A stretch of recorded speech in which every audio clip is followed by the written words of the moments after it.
Lihat sini, sudah? Saya mulai ya. Nah, ini saya harus selesaikan ini. Kita sepakat dulu sampai jam berapa kita? 11. Oh enggak, kalau Anda mau sampai jam 11 silakan saja. Saya setengah 10 selesai lah. Karena ini pembuka ya, pembuka. Ke depan kita akan lebih kompleks karena saya pengen ini dicoba sampai sepekan.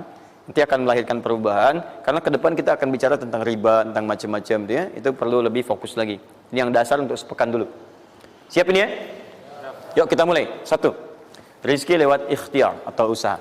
Saya boleh teman-teman sekalian buka ini ya? Ini udah? Ya. Udah. 1 yang lewat usaha itu ikhtiar. Ya, buka Quran surah 39, Quran surah 53 ayat 39. An-Najm ayat 39.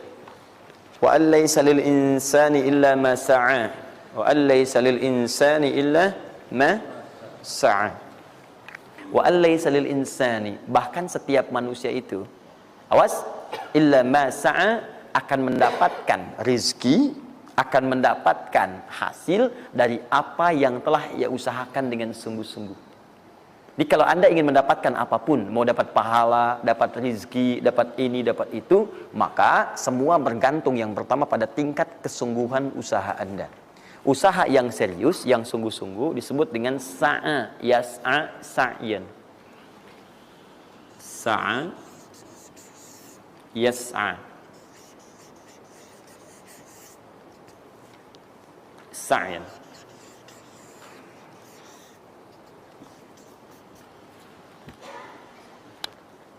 Ini sa'a, yas'a, sa'yan tidak disebutkan dalam bahasa Arab kecuali menunjuk satu usaha yang sangat serius, sungguh-sungguh.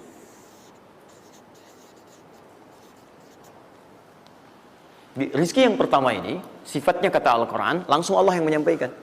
Kalau Anda mau mendapatkan rizki itu, baik yang sifatnya materi, uang, rumah, mobil, pakaian, makanan dan sebagainya, maka Anda mesti serius usaha.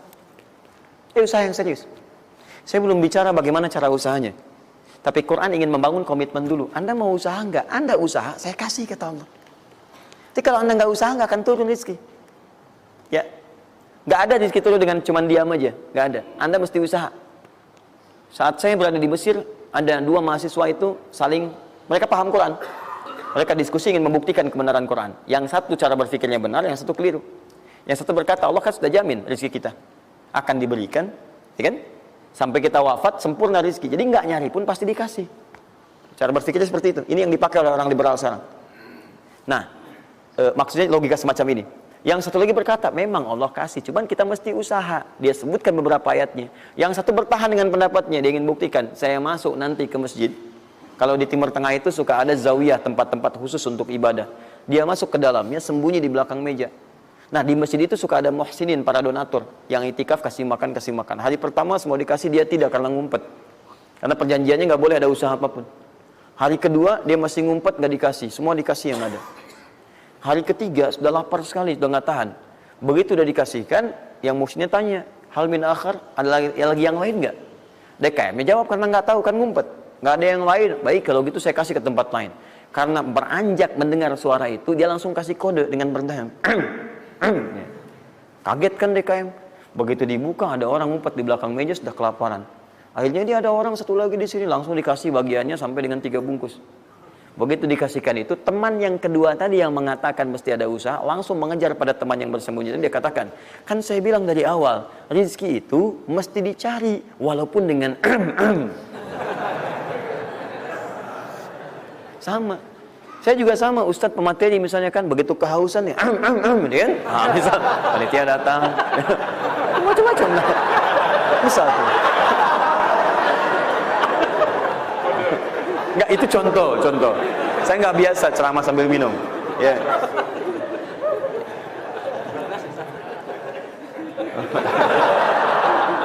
Jelas ya?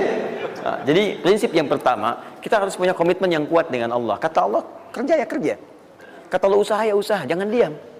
Di usaha itu sepanjang keluar yang disebut usaha dari dalam tubuh kita, kaki melangkah, tangan bergerak gitu kan, kemudian mulut berbicara, bersuara, atau telunjuk menunjuk aja, ada usaha, rezeki turun. Apa butuh pembuktian lagi? Tuh lihat di beberapa belokan-belokan tuh, cuman orang begini aja, prit, 1.000. 1.000, makasih Pak. 2.000, makasih bos. Ya kan? 5.000, paman. Om. Jelas ya? Paham ya? Nah, ini yang pertama, usaha yang serius. Nah, ini langsung dicontohkan oleh Allah. Bahkan kalau Anda serius, nah perhatikan, ini jejaknya langsung ditemukan dan diabadikan dalam Al-Quran. Ada beberapa tahapan yang mesti kita tahu. 1, 2, 3. Perhatikan cara keseriusan yang digambarkan dalam Al-Quran. Teman-teman, kalau saya sebutkan sa'ah dalam Al-Quran, mungkin agak banyak kita mencarinya, butuh energi. Tapi kalau saya ilustrasikan begini, antum insya Allah akan lebih cepat menemukan. Kalau kita haji atau umrah, kemudian ada ritual setelah tawaf, namanya apa? Sa'i. Apa itu sa'i? Tuh kan, lari-lari kecil. Kalau lari-lari besar, maraton. Kan sudah saya tuliskan di atas. Sa'i itu kan dari sini tulisannya. Ya. Dari mana sa'i itu? Safa ke Marwah. Ya, buka Quran surah kedua ayat 158. Paling kiri di pertengahan. Innas safa wal marwata min sya'airillah. Faman hajjal bait aw i'tamara fala junaha alaihi ay yattawafa bihima.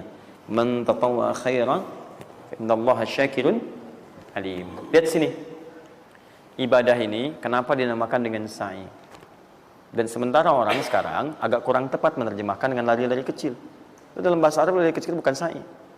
Dalam bahasa Arab lari-lari kecil itu bukan sa'i. Ingat baik-baik kalimat ini. Kenapa dinamakan dengan sa'i? Karena di tempat ini pernah ada satu sosok yang sangat bersungguh-sungguh untuk berusaha. Sangat serius. Untuk mendapatkan rizki dari Allah Subhanahu wa ta'ala. Sosok ini datang, diantarkan oleh suaminya. Kemudian ketika diantarkan, ternyata ini yang paling menarik. Ini yang saya berikan 3 panah ini. Diabadikan kisah ini di Quran surah ke-14 ayat ke-37. Pertama diantarkan. Ya, begitu tiba suami, istrinya dengan anak yang baru lahir, tiba-tiba langsung bermohon kepada Allah. Perhatikan, bukankah Allah pemilik rezeki? Masih ingat tadi teori di awal? Pusat rezeki ada di mana? Baik. Nah, ini teman-teman sekalian, kaidah yang pertama. Kalau antum ingin berikhtiar berusaha, maka hal yang pertama dilakukan adalah mendekat dulu kepada pemiliknya. Mohon minta kemudahan, minta petunjuk, minta kenyamanan, minta keberkahan. Itulah sebabnya sebelum kita berangkat, kita sholat dulu. Sholat subuh, sholat fajar, menghadap, usahakan. Makanya Nabi setelah selesai sholat, selalu minta kepada Allah diberikan petunjuk mendapatkan rezeki. Ya, yang di Ibnu Majah nomor hadis 925 itu, Allahumma inni as'aluka ilman nafi'a wa rizqan thayyiba wa amalan mutaqabbala. Minta. Kalau dalam bahasa kita, ya Allah berikan saya hal yang bermanfaat, ilmu bermanfaat dan rezeki terbaik di hari ini. Minta. Nah, begitu sampai beliau bermohon pada Allah, Rabbana inni askantu min dzurriyyati biwadin ghairi dzi zar'in inda baitikal muhram. Perhatikan ya. Ya Allah, saya bermohon kepadamu, Engkau yang merawat kami, memerhatikan kami, memberikan rezeki kepada kami. Sifat rububiyah yang disebutkan namanya Rabb. Begitu meminta kepada Allah, ya Allah sekarang saya diperintahkan olehmu sebagai tawadu. Nabi Ibrahim mengatakan, saya menempatkan sebagian keturunan saya, istri saya, anak saya di satu tempat yang sangat gersang. Enak bayang nggak? Tempatnya gersang, gunung-gunungnya itu, batu-batunya itu rapat luar biasa, kerasnya luar biasa, dan nggak ditemukan sumber air di situ. Artinya ini kondisi yang paling dalam lah, ya. Kondisi yang paling sulit didapatkan. Jadi selevel tumbuhan pun nggak ada. Jadi saya mau katakan begini, lihat ya. Anda pergi ke satu tempat, Anda berusaha tuh masih ada, Google-nya ada, bangunannya ada, kendaraan ada, modal ada, tinggal kelihatan semuanya jadi aktiva semua tuh. Tinggal kita olah aja. Ada orang yang pernah mendatangi tempat yang semuanya nggak ada bahan-bahannya. Bayang ya? Kosong. Tuh, saya pernah satu kali waktu ada krisis itu, beberapa ke belakang, itu semua showroom macam-macam itu pada jatuh. Dan saya diundang ke Hyundai untuk ngasih motivasi, ngasih training. Pertama kali saya dibawa itu, teman-teman sekalian, saya dibawa ke showroom mereka, selapangan tuh, isinya mobil semua. Mobil, apa perkataan pertamanya? Kata manajernya, Ustaz, itu biasanya kami kosong nih. Sekarang banyak seperti ini katanya. Mohon nanti diberikan gambaran seperti apa kami mesti semangat macamnya. Saya bilang, Pak, Bapak itu luar biasa ya. Tahu nggak Pak, orang yang pertama kali menemukan mobil, jangankan mobil begininya, bahannya aja susah nyarinya. Masuk kemudian ke showroom aja nggak ada, Di belakang rumahnya cuma otak-atik dari bahan macam-macam, jadi yang sederhana. Ya dari situ aja jadi mobil. Bapak sekarang udah ada mobilnya, tinggal dipasarin aja. Nah sekarang banyak orang banyak mengeluh. Nabi Ibrahim dulu cuma bawa istrinya ke tempat yang gersang luar biasa, nggak ada potensi apa-apa, materinya kosong, itu gersang, tumbuhan nggak tumbuh. Apa yang terjadi? Begitu sampai di situ, satu kalimat ketika meninggalkan Ibrahim istrinya Sayyidah Hajar dengan anaknya Ismail alaihissalam, maka pertanyaan pertama dalam satu riwayat, ahadza min amrillah, apakah semua ini ketetapan Allah? Maka dijawab bala. Perhatikan prinsipnya, selama ini ketetapan Allah, maka Allah tidak akan menyia-nyiakan saya. Dan rizki telah Allah tetapkan kepada kita, maka Allah tidak akan pernah menyia-nyiakan kita. Paham ya? Jadi kalau Anda ditempatkan di kondisi apapun, bahkan mulai belum bekerja, baru lulus kuliah, bahkan mulai baru membuat satu bisnis misalnya, atau macam-macam halnya, ingat, ada yang lebih buruk kondisinya daripada Anda, yang semua bahannya bahkan belum didapatkan. Dan dia yakin dengan Allah. Sepanjang Anda punya Allah, maka semua akan mudah bagi Anda. Ini prinsip yang pertama. Jelas ya? Nah, kalau sudah paham sampai sini, belum berhenti karena ada komitmen untuk usaha. Apa usahanya? Maka Ismail menangis satu saat dan Allah tetapkan ASInya nggak keluar dari ibunya. Begitu tidak keluar, nah anak ini kan pasti bergejolak. Tangan bergerak, kaki bergerak, disimpan di bawah. Saat bergerak itu kakinya menghunjam ke tanah, tangan bergerak, nggak keluar apapun. Ibunya ini yang menempuh usaha yang sangat serius untuk mencari. Dia tahu kalau cuma diam nggak akan datang. Maka ibunya menerapkan satu ketentuan pertama yang nanti diabadikan dalam Al-Quran, yaitu teori rizki dengan ikhtiar, mencari cara yang serius. Nah, cuma apa yang akan kita keluarkan saat ini terlepas dari usaha apapun yang Anda kerjakan saat ini.